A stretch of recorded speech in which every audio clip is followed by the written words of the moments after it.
Imagine a city where palaces floats on lakes, history whispers through marble corridors, and every sunset feels like a painting. Welcome to Udaipur, the Venice of East and India's crown jewel of Rajasthan. Join me as we unravel this magic in just 3 days. Welcome to Highway Resident, and in this video we are exploring Udaipur. On day 1, the morning starts with a sunrise at Lake Pichola with a cup of tea.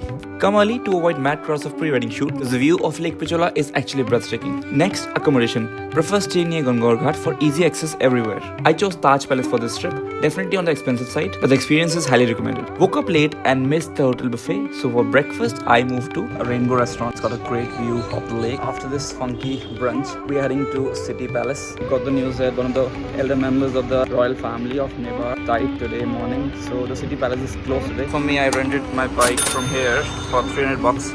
Well, we almost at the ropeway starting point of the Kanimata temple. Well, right behind me the Doodh Talab, must be man-made, I guess. Nothing very granular. It's just come under the way when you're going to Kanimata ropeway. You cross it on the left or the right side of it. Perched atop the Magra Hills, the Kanimata or the Red Goddess Temple is accessible via a 5-minute cable ride. Stand in the long line to get the tickets for the cable car, get it stamped, take the token number from the shopkeeper on the left, and wait for another hour for your turn. Meanwhile, I went to lunch, came back, and there was still some time left to wait. After having lunch and waiting for more than 2 hours, we've still gotten 3 number before what my number is. Well, this isn't just a cable car, it's a front row seat to Udaipur skyline. As you go up, you see beautiful scenery of Udaipur, and you do have a choice to walk up, but believe me, you don't want to do that. Well, we've reached the top of the mandir, taken prasad for Mata, and now we head towards the main temple. A huge wheel which is running the cable car. On the top you've got a restaurant, you can eat and wait for your cable car to arrive. There's a separate token for returning. You reach on the top of the temple via the ropeway. Before you go to the temple, you come on this restaurant over here, which is on the left side. Come on this restaurant, you get your token for returning. Then do the darshan and then come back, because in that way you will compensate for the time you're going to wait here. So that time would be used in actually visiting the temple. Dedicated to Kanimata, the Red Goddess, the temple is small but offers breathtaking 360-degree views. According to locals, she protects Udaipur from the evil. The mandir is great, it's under construction, but the views are awesome. And this is what you're greeted with. It's all behind. This is whole of the Udaipur, you can see this. The visiting and seeing the temple doesn't take much time, but what takes is this awesome view.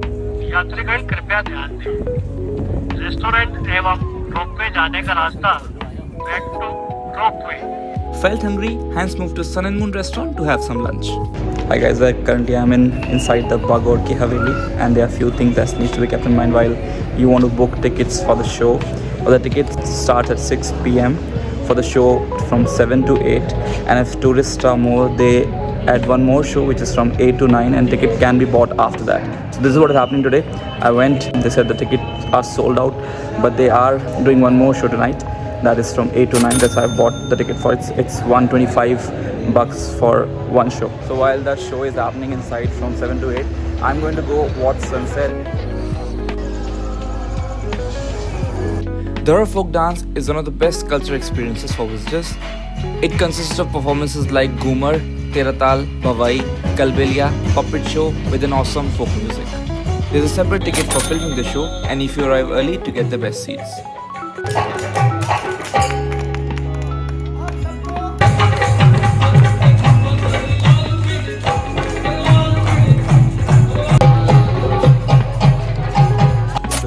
Of my trip to Udaipur.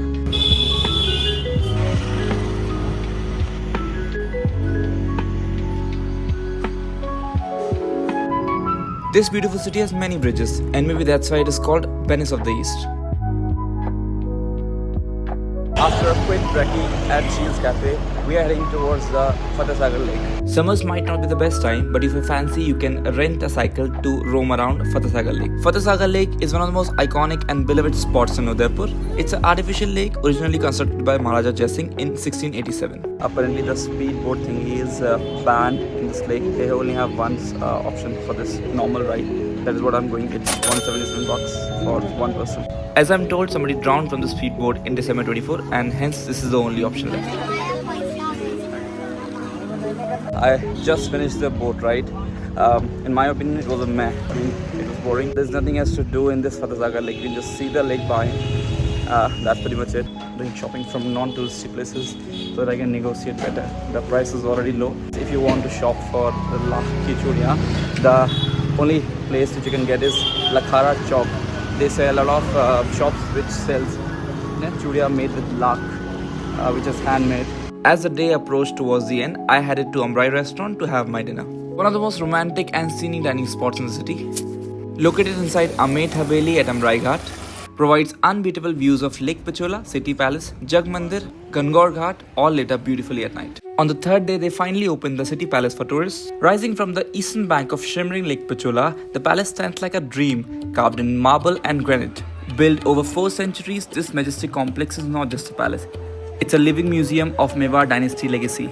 Each corner of the palace has its own charm. The Sheesh Mahal with dazzling mirrors, Mo Chong with stunning mosaic, and from Amar Villa, the highest point in palace, the views are stunning.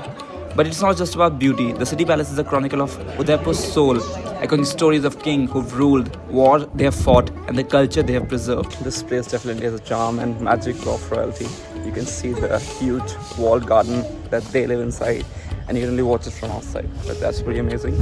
And this is why we aspire to look upon the royal family of Rajasthan. Well, we are currently at the ticket counter of Sajjangarh Fort, Monsoon Palace. This place is the ticket counter which falls 4 km before the palace. The entry fee is 174 rupees for Indian citizens and 72 rupees for two-wheelers. The road is fairly decent and quite dry in the month of March. Hi guys, I'm currently at the Sajjangarh Monsoon Palace. It was built by Maharaja Sajjan Singh, who made this as an astronomical observatory to observe monsoon clouds and enjoy this fact. Sadly, he died at the age of 26, leaving the Monsoon Palace unfinished. As many forts do, this fort has a haunting story. There's a local who said that they have seen black figures standing on the balcony looking at the clouds. Must be of King Sajjan Singh staring at the clouds which he couldn't see when he was alive. Well, the ideal time would be to come in the monsoons, but here we are, can't do anything with that.